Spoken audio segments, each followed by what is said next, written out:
사람과 코끼리 중에서 누가 더 힘이 셀까요?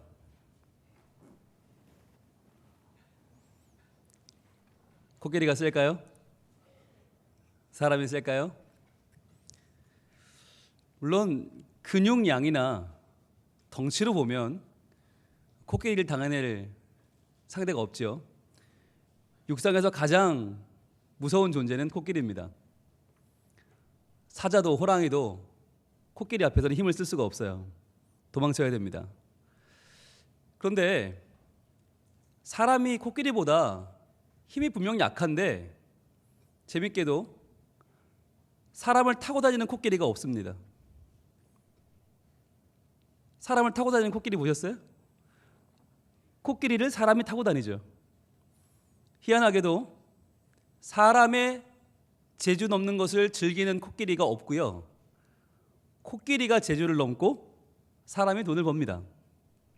희한하지 않으세요? 분명히 덩치도 코끼리가 크고 분명히 힘도 코끼리가 센데 결국 코끼리를 타고 다니는 건 사람이고 코끼리의 공연을 보면서 돈을 버는 것도 사람이에요. 그렇게 보면 결국에 누가 더 힘이 센 거예요? 사람이 더 셉니다. 왜 그럴까요? 왜 사람이 더 코끼리보다 힘이 센 겁니까?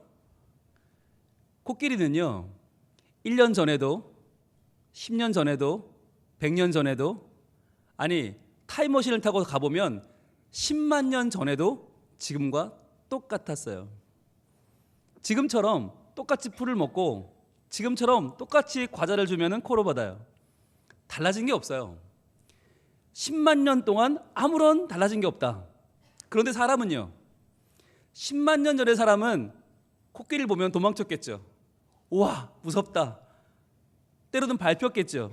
그런데 그 다음 세대는 칼을 갈았을 겁니다. 창을 만들었을 겁니다. 활을 만들었을 겁니다. 그리고 그물을 만들었겠죠. 밧줄을 모아서 어떻게든 코끼리를 잡으려고 시도했겠죠. 많은 실패를 거듭하면서 사람은 드디어 코끼리를 넘어뜨리는 방법을 발견해냅니다. 그리고 코끼리를 잡아 길을 들이고 그 코끼리를 타고 다니고 코끼리 서커스를 보며 돈을 벌게 됩니다. 이것은 바로 아무리 힘이 센 존재도 아무리 거대한 존재도 변하지 않고 그대로의 모습을 유지하는가 아니면 다음 때 그 다음 때를 이어가면서 더 발전하고 더 나은 모습으로 달라지는가.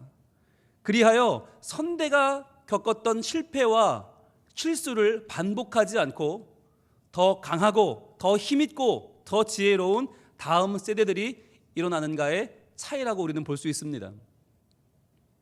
아무리 힘이 세도 아무리 거대해 보여도 발전하지 않는 존재를 우리는 코끼리라고 말할 수 있고요. 지금은 별거 아닌 것처럼 보이지만 점점 더 후대로 갈수록 더 지혜 있고 더 발전하고 더 좋은 방법을 생각해내는 존재를 우리는 사람이라고 말할 수 있을 것입니다. 그렇다면 여기서 우리는 중요한 생각을 해보게 되죠. 과연 우리의 교회는 코끼리입니까? 사람입니까?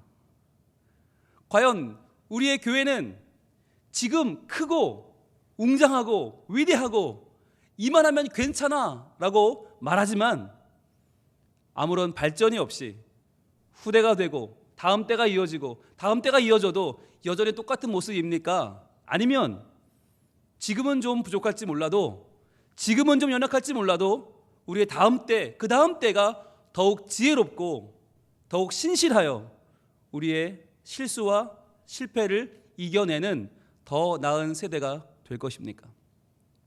여기에 우리의 코끼리와 사람의 길이 놓여 있는 것입니다.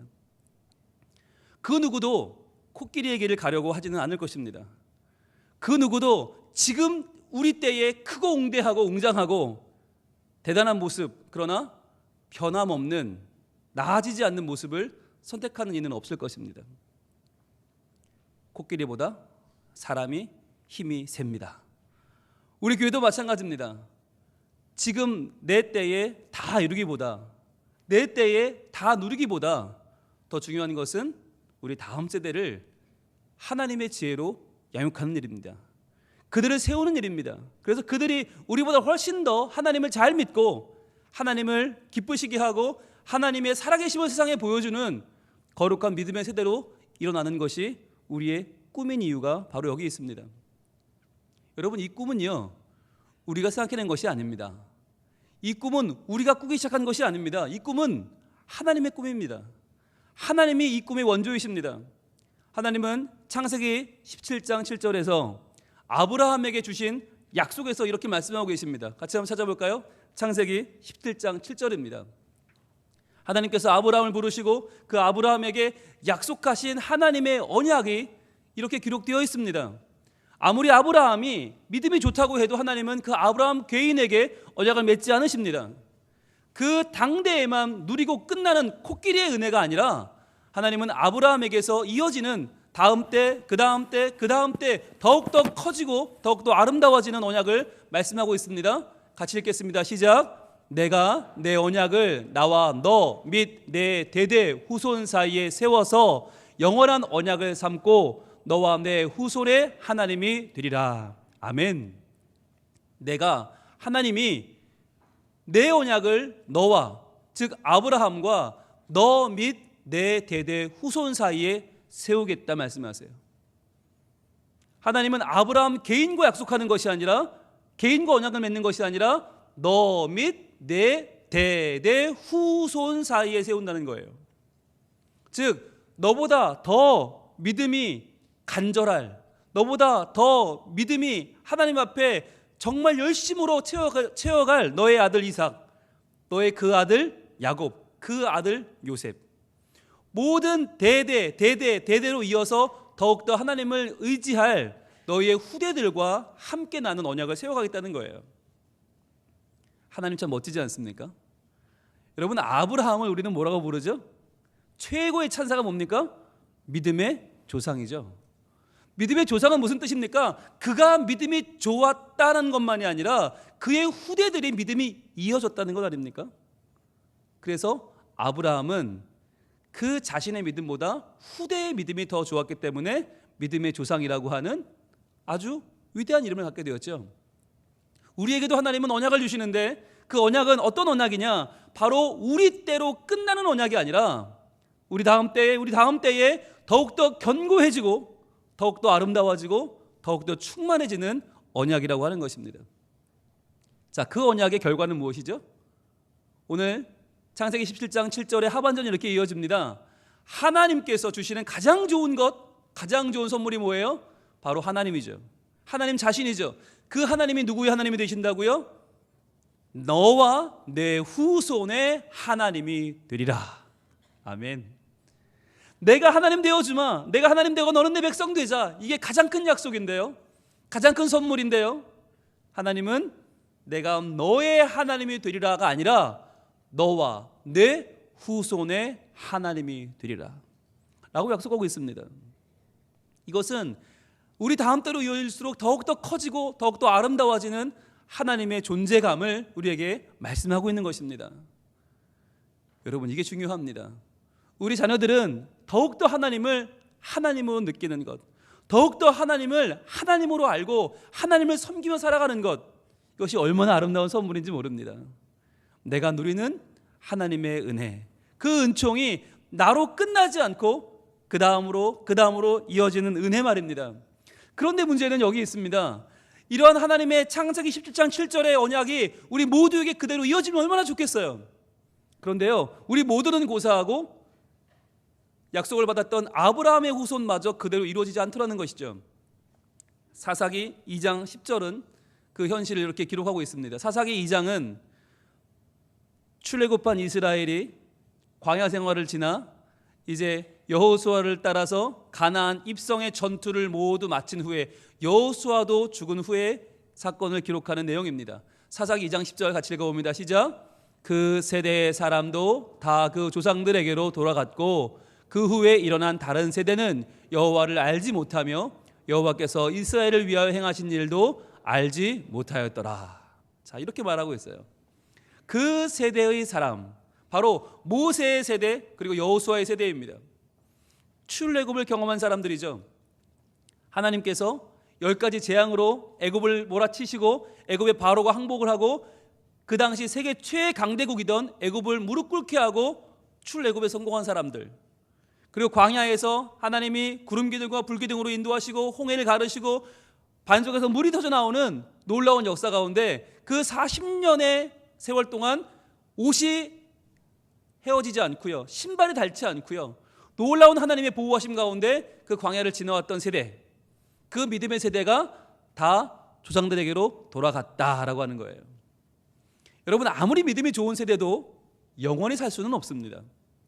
아무리 대단한 믿음의 훌륭한 위인도 영원히 살 수 없어요. 그렇다면 정말 중요한 게 뭡니까? 우리의 한계를 인정하고 우리가 70에서 80, 100년이면 끝난다는 것을 명심하고 그 다음 세대를 준비해야 되는 것 아닙니까?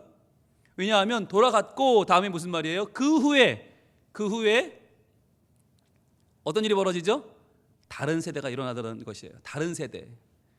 그 세대는 조상들에게로 돌아갔어요. 그 다음에 다른 세대가 일어납니다. 그 다른 세대가 어떤 세대라고요? 하나님을 알지 못하는 세대. 그리고 또 하나님이 어떠한 분인지, 하나님이 행하신 일들을 알지 못하는 세대가 일어났다라는 거죠. 근데 여러분, 신기하지 않습니까? 어떻게 하나님을 모르는 세대가 될 수 있죠? 아니, 그 전 세대가 바로 출애굽을 경험했잖아요. 게다가 하나님의 놀라운 그 일들을 눈으로 보고 귀로 듣고 실제로 체험한 사람들의 자녀들인데 그 자녀들은 하나님을 알지 못했다. 이거 놀라운 일이 아닙니까? 아니, 우리가 성경을 잘못 읽은 거 아니에요? 하나님이 누군지 보지 못했다면 말이 맞죠. 보지는 못했잖아요. 그러나 들었잖아요. 부모님이 말해줬을 거 아니에요. 들려줬을 거 아니에요. 그런데 왜 이들은 하나님을 알지 못하는 세대가 되었을까요? 여기에 우리의 생각해 볼 포인트가 있습니다. 왜 그렇게 하나님을 삶으로 경험했던, 직접 보고 들었던 생생한 세대는 그 다음 세대에게 하나님을 전해주지 못한 것일까? 왜 다음 세대에게는 하나님을 알게 하지 못했던 것일까? 그 이유는 바로 역설적으로 그들이 가나안 땅에 들어갔기 때문입니다. 그들이 광야를 지나 가나안에 입성했을 때 그들은 더 이상 하나님을 의지하지 않았고 하나님을 의지할 필요가 없었어요. 왜냐하면 가나안 땅은 젖과 꿀이 흐르는 땅이었거든요. 거기는요, 들어가서 농사만 지으면 수확이 막 생겨요. 농사만 지으면 소출이 막 생겨요. 그러니까 여러분, 이 농사하는 재미가 있어요. 농사하는 맛이 있어요. 점점 포도를 거두고 감람나무를 거두고 점점점 수확을 거두면서 양떼가 잘 되고 소떼가 잘 되고, 그때부터는 이들의 마음을 빼앗겨 버린 거예요. 원래 이들은 광야 생활을 할 때, 광야를 지나올 때 어떤 사람들이었습니까? 광야는 살아갈 수가 없어요. 살아갈 수 있는 환경이 아니에요. 그러다 보니까 하루하루 사는 것이 기적이죠. 하나님이 아니면 살 수 없는 그 땅에서 그들은 하나님을 바라봤어요. 온전히 오 주님, 오늘도 살려주옵소서. 주님 아니면 살 수 없습니다. 믿음으로 그 광야를 건너왔어요. 주님이 먹이시지 않으면 먹을 수 없었고, 보호하지 않으시면 그 추위와 더위를 감당할 수 없었어요. 수많은 적들에게 노출되어 있었어요. 그 40년 동안 그래서 그 세대는 하나님을 바라보며 믿음으로 걸어왔던 세대입니다. 그런데 그들이 가나안 땅에 입성했을 때 가나안 땅은 너무나 풍성한 땅이었어요. 그러자 그들은 그 소출을 거두는 재미에, 그 수확 거두는 재미에, 정확히 말하면 돈 버는 재미에 빠져서 하나님을 다음 세대로 전해주는 일을 잊어버렸던 것입니다. 그래서 참으로 놀랍게도 단 한 세대 만에 하나님을 알지 못하는 세대가 일어났어요. 하나님이 어떤 분인지, 어떤 일을 행하신 분인지 전혀 알지 못하는 새로운 다른 세대가 일어났다고 하는 것입니다. 여러분, 이런 일이 충분히 가능합니다. 이번 주부터 봄 대신방이 시작되는데요, 신방을 해보면 정말 놀라운 가정, 놀라운 고백이 너무나 많아요.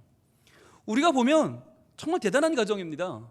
너무 훌륭한 정말 할아버지 할머니가 계시고 교회 중직인 어머니 아버지가 계신 교회인데 가면 꼭 누가 있나? 하나님 믿지 않는 자녀가 꼭 있어요. 믿었는데 지금은 교회 안 나오는 자녀가 꼭 있어요. 아니, 언젠가는 믿었었는데 지금 오히려 하나님을 대적하는 세대들이 그 자녀 가운데 꼭 있다는 것이죠. 왜 그런 일이 벌어질까요? 왜 그런 겁니까? 아니 그렇게 부모님이 교회 잘 다니는데, 그렇게 하나님을 잘 믿는데, 매주 예배하는데 왜 자녀들은 그런 모습을 보이고 있을까요? 역설적으로 부모님이 너무 성공했어요. 부모님이 가난할 때, 먹고 살기 힘들 때, 절박할 때는 하나님 아니면 살 길이 없었어요. 그런데 이제 어느 정도 안정이 되고 나니까 하면 할수록 돈이 벌려요. 하면 할수록 물질이 채워져요. 거기에 우리가 빠지는 거예요. 너무너무 그게 좋은 거예요. 그래서 도리어 돈 버느라 자녀들에게 하나님을 보여주는 일에 소홀하고 있는 것은 아닌지 모르겠다는 말입니다. 제가 지난주에 유럽에 있는 선교지를 방문하고 왔습니다. 근데 많은 분들이 그러세요. 유럽에 무슨 선교지냐고. 선교지라 그러면 뭐 아프리카나 동남아시아나 이런 데가 선교지지 무슨 유럽에 선교지냐고 그러세요. 그런데 가보니까요, 선교지 맞더라고요. 교회는 거창하게 있어요. 아름다운 교회가 있는데 예배하는 사람이 없어요. 그 큰 교회는요, 다 관광객들한테 돈 받고 구경시켜주는 관광지예요. 그 큰 교회가 놀잇감이에요. 예배하는 사람이 없어요. 이미 예배하는 소리는 끊어져 버렸어요. 유럽 사람들은요, 하나님을 다 알죠. 그러나 믿지 않죠. 복음이 없어요. 예수를 믿는 문화는 있지만 그 안에 생명이 없어요. 그래서요, 정말 영국과 프랑스와 독일과 그 기독교 국가, 전 세계에 복음을 전하던 그 국가에 지금 다음 세대들은요, 하나님을 몰라요. 그분이 어떤 분인지를 아무도 몰라요. 그래서 지금 한국의 선교사들이 그 유럽에 진출해서 복음을 전하고 있어요. 한때 굉장한 기독교 문화를 읽었지만 그 모든 것들을 지금 관광지로 바꿔서 관광객들을 맞이하고 돈푼을 버는 것에 빠져버린 유럽은 다시 선교지가 되어버렸습니다. 여러분, 과연 이러한 모습이 우리의 미래가 아니라고 어떻게 장담할 수 있을까요? 유럽에 가보면 술집 이름이 더 처치인 경우가 많이 있습니다. 왜 술집 이름이 더 처치일까요? 교회 건물이거든요. 교회 건물이에요. 교회 건물에 강대상 자리가 제일 비싸대요. 강대상 자리, 말씀 전하는 자리에서 술 마시면 그 자리가 제일 비싸고, 그 다음에 찬양대 자리, 거기서 좀 더 비싸고, 거기서 막 칵테일 던지고 막 이렇게 막 주고받고 부어라 마시라는 거예요. 그리고 뭐 예배위원 자리, 옛날에도 장로님석들이 따로 있었잖아요. 장로석 더 비싸다는 거예요. 그리고 일반 성도석. 교회는 그대로 교회인데 그 안에서는 술판이 벌어지고 춤판이 벌어지고 교회가 이슬람 사원이 되고요. 여러분, 이런 일들은 지금 우리에게도 벌어지고 있습니다. 벌써 수많은 교회들이 교회를 짓다가 건축비를 감당할 수 없어서 이단에 팔리고 있어요. 그래서 분명히 교회로 지었는데 이단들의 예배 처소가 되고 있는 곳이 얼마나 많은지 모릅니다. 여러분, 유럽을 보면서 저는 발견했어요. 우리 한국 교회가 정말 정신 차리지 않으면, 진짜 우리만 좋고 많은 코끼리로 끝나버리면 우리 다음 세대는 이렇게 놀림거리가 되고 말겠구나. 아무리 거대한 교회가 있고 무슨 웨스트민스터 사원이 있고 노틀담 대성당이 있고, 그럼 뭐해요? 그거 다 관광지인데요. 10유로씩 20유로씩 돈 받고 구경시켜주는 관광지로 끝나버린다면 그 교회가 무슨 의미가 있습니까? 과연 한국 교회가 그렇게 되지 말라는 보장이 어디 있습니까? 여러분, 우리는 지금 창세기 17장 7절과 사사기 2장 10절 사이에 놓여 있습니다. 변치 않은 하나님의 약속, 내가 너와 내 후손의 하나님이 될 것이다, 내가 너와 내 후손에게 복을 줄 것이다 말씀하시는 하나님의 약속과 그 세대가 끝나자 하나님을 알지 못하는 다른 세대가 일어났다고 하는 이 사사기 2장 사이에 우리는 놓여 있습니다. 과연 어떻게 살 것입니까? 어떤 교회를 만들 것입니까? 어떻게 믿을 것입니까? 매우 중요한 갈림길에 우리가 서 있는 것입니다. 우리가 하나님의 말씀이 아니면 나갈 길을 알 수가 없습니다. 우리가 함께 보기 원하는 하나님의 말씀, 요한일서 2장 17절을 보겠습니다. 요한일서 2장 17절 신약의 말씀인데요, 이렇게 말씀합니다. 이 세상도 그 정욕도 지나가되 오직 하나님의 뜻을 행하는 자는 영원히 거하느니라. 이 세상도, 우리가 살아가는 이 세상의 각종 각양 좋아 보이는 것들, 정말 우리를 만족시켜주는 것들, 물질, 성공, 명예, 이 모든 것이 그 실체는 정욕이라는 거예요. 우리가 바라고 소원하는 거, 우리의 욕심을 채우는 그 정욕, 이 세상도 그 정욕도 지나간다. 우리와 함께 지나가 버린다. 그것은 영원하지 않다. 그러나 오직 하나님의 뜻을 행하는 자는 영원히 거하느니라.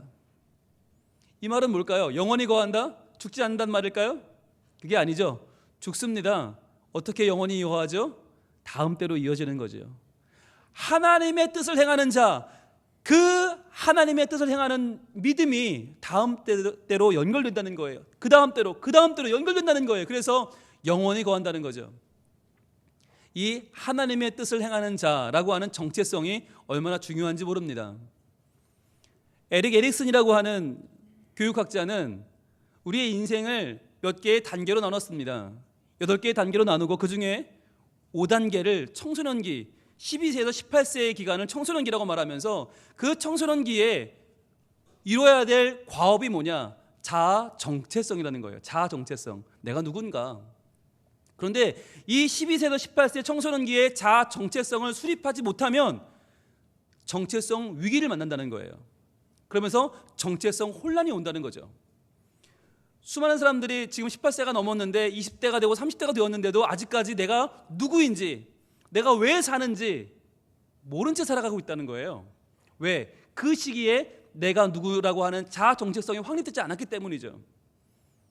지금 저는 이 12세에서 18세만이 아니라 우리의 모든 다음 세대들, 우리의 모든 젊은이 세대들이 다 여기에 속한다고 봐요.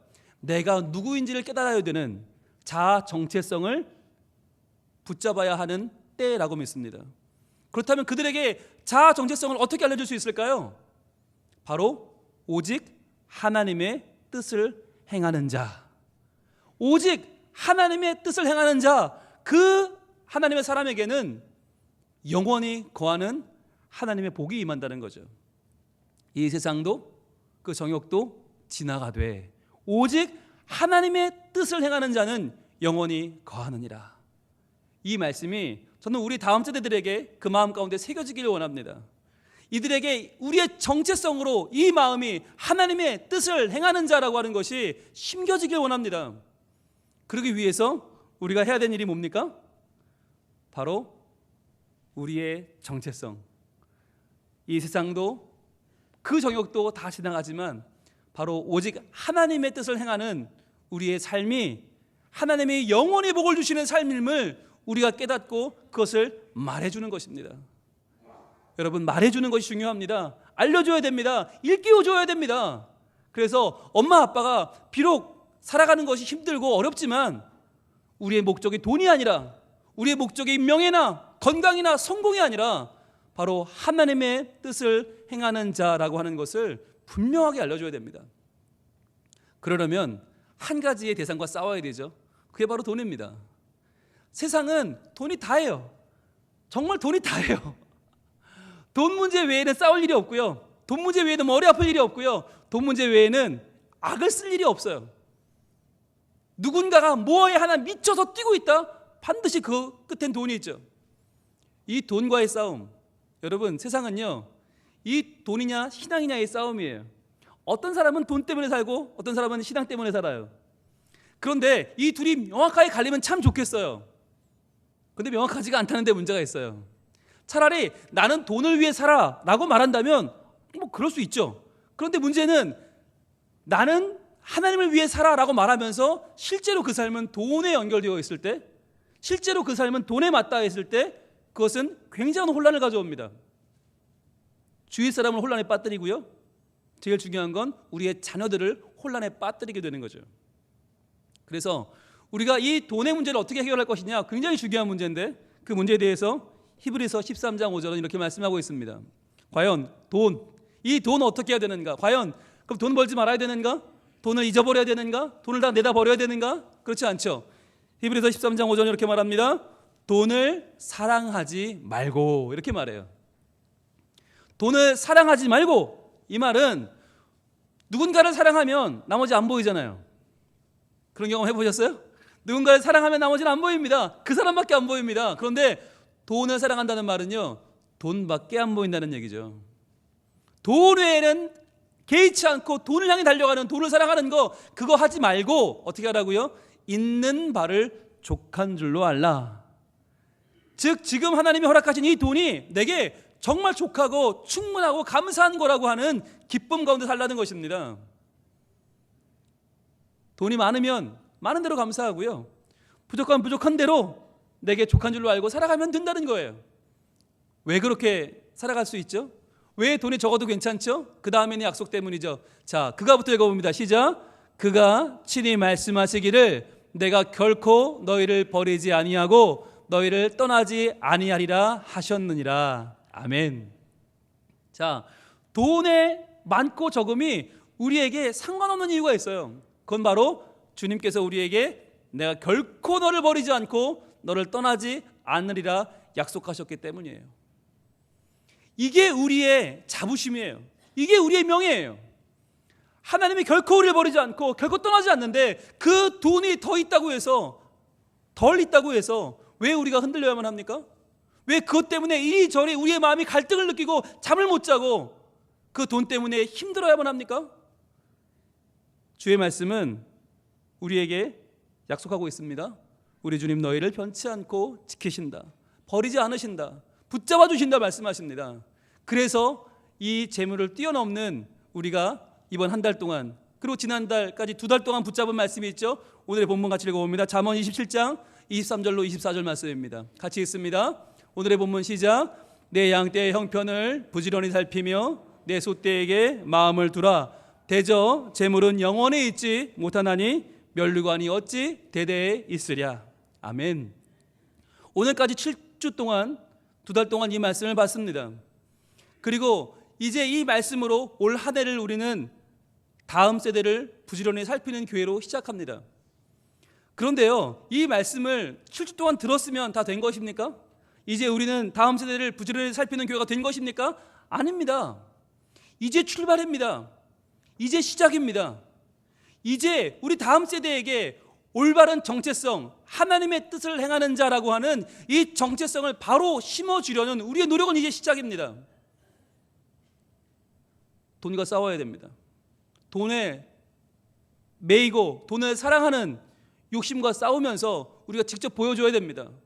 돈이 삶의 전부가 아니라 돈을 뛰어넘는 재물이 영원하지 않다는 것을 보여주는 사람, 그리하여 진짜 승리의 면류관, 믿음의 면류관이 어떤 것인지를 보여주는 부모들이 필요합니다.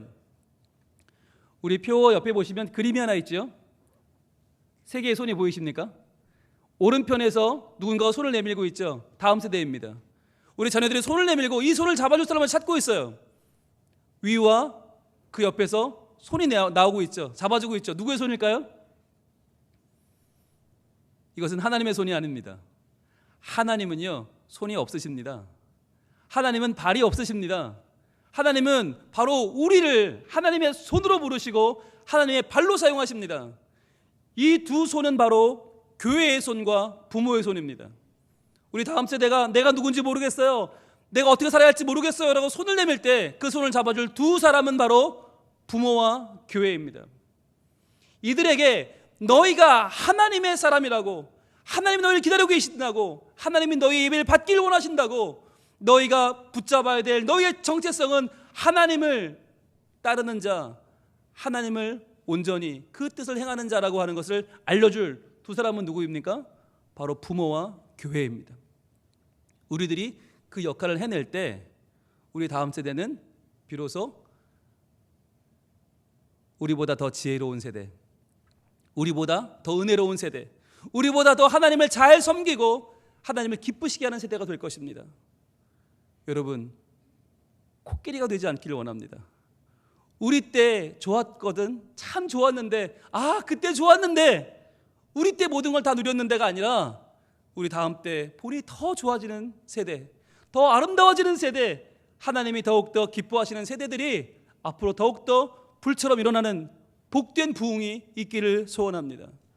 그렇게 될 것입니다. 우리의 양떼에게 살핌을, 그 마음을 살피고 우리의 소떼에게 마음을 두는, 그리하여 재물이 영원히 있지 않고 면류관이 영원히 이어지는 하나님의 믿음이 다음으로 이어지는 그러한 교회, 말씀이 살아있는 교회, 주님의 마음을 닮아서 이웃을 사랑하는 교회, 하나님이 기쁨으로 찾으시는 교회, 매주 예배마다 하나님을 만나는 임재가 있는 교회, 부모가 자녀들에게 재물을 뛰어넘는 신앙이 있음을 보여주는 교회. 그래서 더 많은 다음 세대들이 하나님을 만나는 교회, 그리하여 이 시대의 희망이 되는 교회, 이 시대에 하나님의 살아계심을 보여줄 수 있는 교회, 건물이 큰 교회가 아니라 그 건물이 하나님 안에 잘 쓸모있게 예배드려짐을, 하나님이 우리를 기뻐하심을 보람으로 알고 매주 사랑으로 만나는 교회, 바로 그러한 살아있는 교회가 바로 우리 교회가 될 수 있기를 소망합니다. 다음 세대를 부지런히 살피는 그 성민교회를 지금 하나님 찾고 계십니다. 이렇게 찬양할까요? 이런 교회 되게 하소서. 진정한 예배가 숨쉬는 교회, 주님이 주인 되시는 교회, 믿음의 기도가 쌓이는 교회, 최고의 찬양을 드리는 교회, 말씀이 살아 움직이는 교회, 성도의 사랑이 넘치는 교회, 성김과 신이 기쁨이 되어 열매 맺는 아름다운 교회, 주님의 마음을 담는 교회입니다. 주님의 마음 닮아서 이웃을 사랑하는 교회, 주님의 영광을 위해서 빛 되신 주님 전하는 교회, 사랑의 불꽃이 활짝 피어나 날마다 사랑에 빠지는 교회, 주께서 사랑하는 우리 교회가 이런 교회 되게 하소서. 주님 마음 담는 교회 되게 하옵소서. 주님의 마음 닮아서 이웃을 사랑하는 교회, 주님의 영광을 위해서 빛 되신 주님 전하는 교회, 사랑의 불꽃이 활짝 피어나 날마다 사랑에 빠지는 교회, 주께서 사랑하는 우리 교회가 이런 교회 되게 하소서. 우리 같이 시간 기도하겠습니다. 하나님, 우리 때에 가장 좋은 교회가 아니라 우리 다음 때에 더욱더 신앙이 잘 전승되는 교회, 우리 다음 때가 더 하나님을 잘 믿는 교회, 하나님을 더 알고 믿음으로 예배하는 교회, 그 시간이 지날수록 더욱더 아름다워지고 더욱더 성숙해가는 우리 교회 되게 하여 주옵소서. 말씀이 살아있는 교회, 주님의 마음 담는 교회, 이웃을 사랑하는 교회, 칭송받는 교회, 주님이 찾으시는 바로 그 교회, 우리 성민교회가 되게 하여 주시옵소서. 다음 세대를 부지런히 살피는 교회가 되게 하여 주옵소서. 주여 문에 기도합니다. 주여 아버지 하나님, 우리를 사랑해 주시옵소서. 주여 우리 때만 좋고 많은 교회가 아니라 더욱더 앞날이 밝아지는 교회, 다음 세대가 불처럼 일어나는 교회,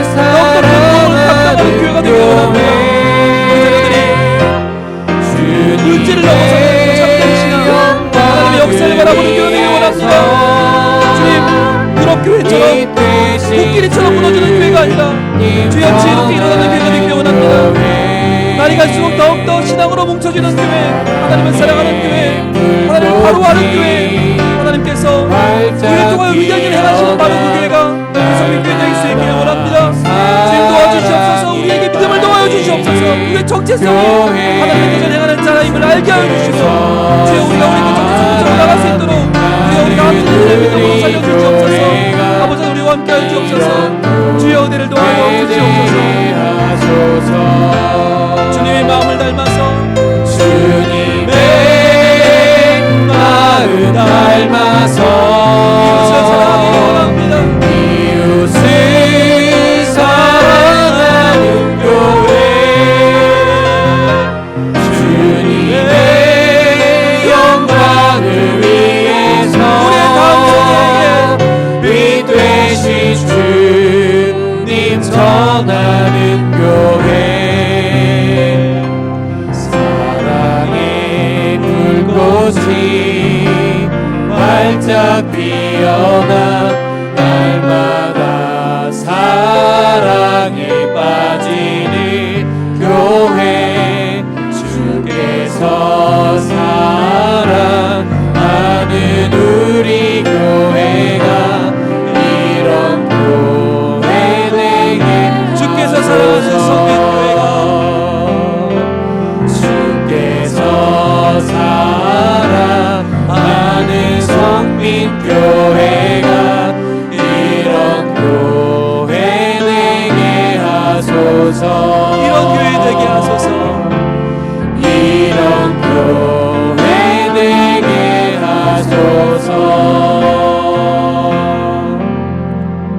오 하나님, 우리가 우리의 세대의 때에만 거대하고 웅장하고 잘 되어 다음 세대에게 물려줄 것이 없는 코끼리 교회 되지 않게 하시고, 세대가 이어질수록 더욱더 하나님을 잘 알고 잘 믿고 잘 섬기며 영광을 돌리는 지혜로운 교회가 되게 하여 주시옵소서. 생명력이 있는 교회가 되게 하여 주시옵소서. 더욱 성숙하고 성장하는 교회가 되게 하여 주시옵소서. 주님, 바로 그 교회, 점점 더 주님을 잘 섬기고 잘 예비하는 교회 되기 위하여 저희들 올해 다음 세대를 부지런히 살피는 교회가 되기를 소망하며 시작합니다. 주님, 우리에게 은혜를 주시고 우리에게 하나님 은총을 더하여 주셔서 다음 세대를 살려내면서 우리가 건강해지고 더욱더 하나님의 능력으로 가득 차는 우리 성민교회가 되게 하여 주시옵소서.